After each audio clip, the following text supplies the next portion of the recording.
fait l'objet de grands débats et puis de forces importantes extérieures qui y opèrent, mais ça ne donne de résultats. Ça ne donne pas de résultats. Et je suis chef d'État, je veux vous le dire, ça ne donne pas de résultats parce que pour le moment, ce sont nos armées qui n'ont pas été à la hauteur de la situation.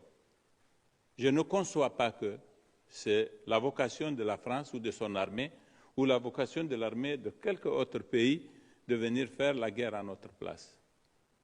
Nous avons à faire en sorte que nos forces soient efficaces, qu'elles soient bien entraînées, qu'elles soient bien équipées, c'est leur tâche à elles.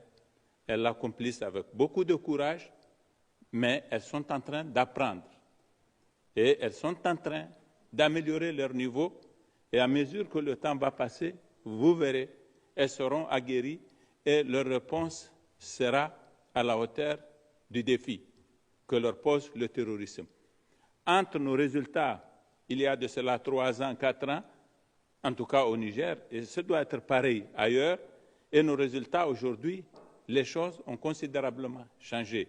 Je voudrais que les Africains comptent sur leurs armées, d'abord, et les autres peuvent seulement venir en complément. Je l'ai dit tout à l'heure, dans ce que nous n'avons pas, tout simplement, c'est une question de moyens financiers. Et quand nous nous adressons à nos partenaires, nous leur demandons davantage des équipements et des financements de notre guerre par nos propres forces, mais pas qu'ils se substituent à nous.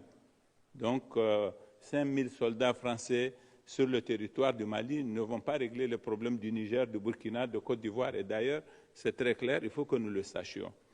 Deuxièmement, je suis aussi interpellé quand même par la question posée au président Macron relativement aux situations du Tchad et au Mali. Le Niger, membre du G5 Sahel, a validé la situation de fait qui a résulté de l'assassinat du maréchal Idriss Déby Itno. Nous aurions pu nous dire, dans le cadre de l'Union africaine, qu'il s'agit d'un coup d'État.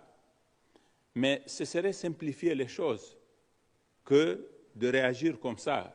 Parce que si, lorsque le maréchal avait été tué, que les débats avaient consisté à dire qu'il faut mettre en place une transition de 90 jours, appliquer la Constitution, faire en sorte qu'on ait un président élu dans les 90 jours prévus par la Constitution, alors que le pays était agressé de l'extérieur, on le sait, et n'étant pas sûr de la cohésion de l'armée, de l'état de son moral, de ses capacités à faire face à cette situation, si c'est la Constitution dans sa lettre qui devait être appliquée, il y avait des risques que ce pays, qui constitue un pôle de stabilité dans notre zone, bascule aussi dans l'instabilité. Même si nous devrions considérer qu'il s'est agi d'un coup d'État, la raison commande que nous fassions le pari que, à la faveur de cette transition pour laquelle nous avons exprimé notre point de vue et demandé de faire les choses conformément à un certain nombre d'objectifs qui nous ont été promis et sur lesquels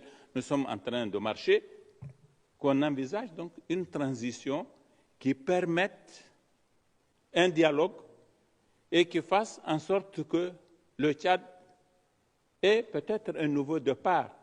C'est le pari que nous avons fait pour la stabilité de notre région. Nous aurions pu être très à l'aise pour dire que c'est un coup d'État, nous le condamnons, et après, qui va faire face aux colonnes des rebelles? Et si elles venaient jusqu'à N'Djamena et qu'il y a une guerre civile, quels vont en être les résultats? Qui va appliquer la Constitution en ce moment? Quelle est la modalité de l'application de la Constitution? C'est autant de questions complexes que nous nous sommes posées et qui ont présidé à notre décision de dire on fait le pari avec les militaires et c'est le travail de suivi que fait l'Union africaine aujourd'hui. Par contre, au Mali, il y a une charte, il y a le protocole sur la bonne gouvernance et la démocratie que le Mali a souscrit en même temps que nous dans le cadre de la CEDEAO, qui prévoit que lorsqu'il y a un coup d'État, on prenne un certain nombre de mesures qui consistent notamment dans l'exclusion de ces pays des instances de la CEDEAO. C'est ça que nous avons demandé au sommet que nous avons tenu à Accra. Et nous n'avons pas été d'accord avec ceux des chefs d'État qui pensaient que non, bon, c'est pas bien, on ferme les yeux. Nous avons dit, mais nous sommes partisans de l'état de droit. L'état de droit prévoit quelque chose de très précis. Ici, il s'agit de l'appliquer. Les mesures de fermeture de frontières et tout le reste, Monsieur le Président, ça n'existe pas dans le traité de la CEDEAO. Voilà pourquoi nous, Niger, nous n'avons pas préconisé cela, mais nous avons été intraitables quant à mettre en œuvre les dispositions prévues par la CEDEAO. Il ne faut pas permettre que des militaires prennent le pouvoir parce qu'ils ont des déboires sur le front où ils devraient être et que les colonels deviennent des ministres qui viennent des chefs d'État qui va faire la guerre à leur place. Ce serait facile qu'à chaque fois qu'une armée dans nos pays a des échecs sur le terrain, elle vienne prendre le pouvoir. C'est ça qui s'est passé par 2 fois au Mali. En 2012, les militaires avaient échoué, ils sont venus faire un coup d'État. Cette année encore, en 2020, ils ont fait la même chose. Ce n'est pas de choses acceptables et nous avons pris les mesures de sanctions prévues par la CEDEAO, par le traité de la CEDEAO. Nous ne sommes pas allés au-delà. En tout cas, nous n'avons pas été d'accord qu'on aille au-delà. Mais nous avons exigé que cela soit respecté parce que c'est ça l'exigence de l'état de droit.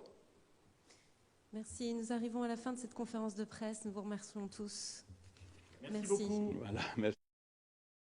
Merci. Merci à vous. Je sais qu'on t'a mis en retard, je crois. Oui, oui.